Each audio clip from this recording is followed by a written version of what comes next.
We have another loaded gun with this movie, AKAPAD. Today we're talking Challengers 2024. It's available, I believe, on Amazon Prime.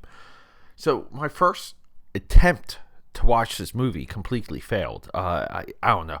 Maybe I wasn't focused, but I was zoned out.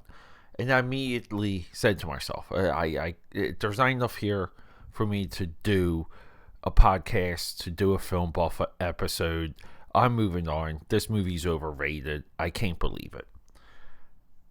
The director, Luca Guadagnino. I'm trying to pronounce his last name. It's like Guadagnino. Bear with me, AK Powers. But Luca, I fell in love with a lot of his other movies. 3 of his other movies, in fact. So I sat back down and I said, he cannot make a bad movie. He's deep in his filmography. Everything I've seen, I'm immensely impressed with. I must be wrong about Challengers. I just must be wrong about this movie. And that's our starting point. All right, AKA Padders, let's Quiet go. on the set. Camera speed. Sound production, take 1. Action! Call Me By Your Name, Bones and All, Challengers, Queer. Now, I don't know which of those episodes I've released yet, but this is our Luca filmography. With that said, I sat back down, and with the strength of Queer, Call Me By Your Name, Bones and All, the strength of 3 movies that I feel all have a perfect final sequence, like absolute perfect. I said to myself, like, what is he doing with this story? And we get a little bit of the Pulp Fiction effect. See, Pulp Fiction wasn't the first movie to do a non-linear, basically you take a straight narrative, you chop it up, you throw it up in the air.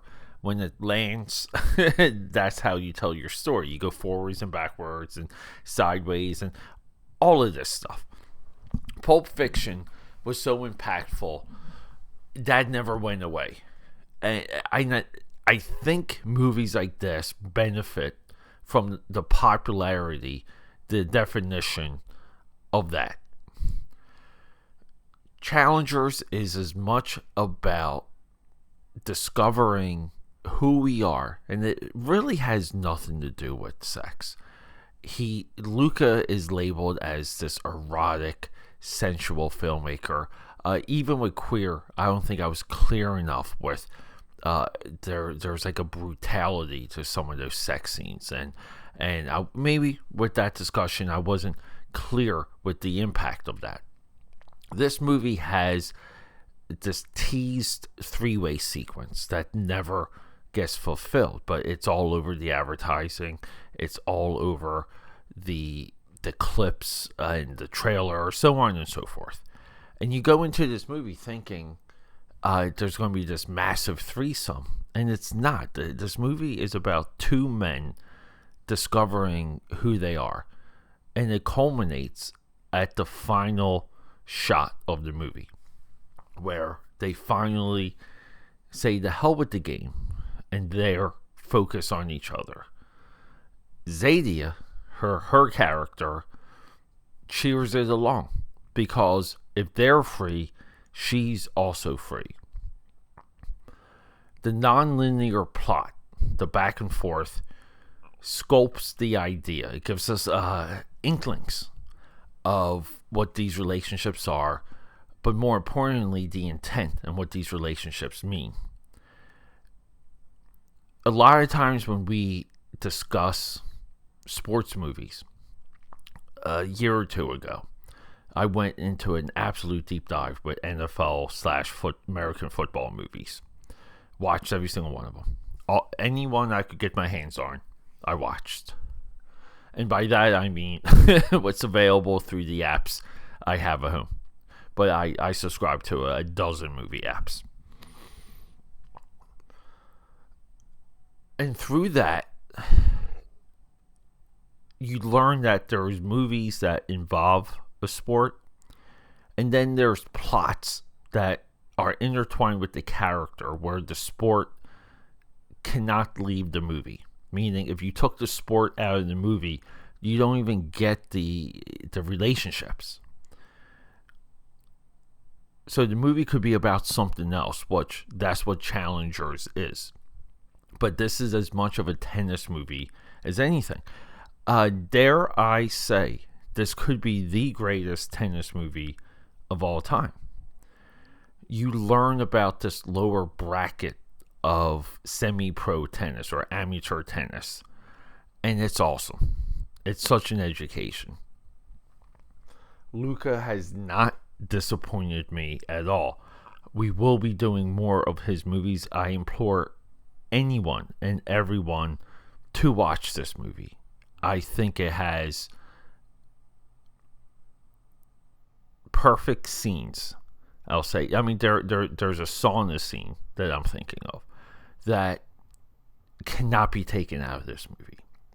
The final shot of this movie, the threesome tease, and that's a little bit of a spoiler. The threesome doesn't happen. Something else happens because there's a tone of these two men that this woman, Zendaya, played by Zendaya, is picking up.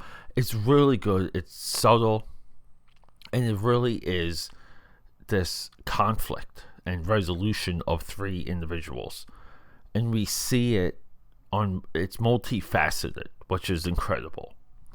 I don't know, AKAPADers. I think Challengers is one of the better movies of 2024, and dare I say, Oscar worthy. All right, go check it out. It's available right now, Amazon Prime. Quick side note: Trent Reznor did the music for this. Trent Reznor and Atticus Rose did the music for this movie. Luca has a way of rolling in almost like unconventional music with his two movies this year, because he also dropped Queer, it's got Nirvana, it's got all these things of a time this music doesn't exist in, but the music fits just the rhythm of the movie. The Trent Reznor music in this movie resonates and comes through as effectively as it did for Social Network. Trent Reznor, I believe, should have got an Oscar nomination, and Atticus Rose. Alright, AKAPADers, go check this movie out. Hopefully you won't be disappointed. Rock and roll. I love you guys. Let's go. Okay, that's a wrap.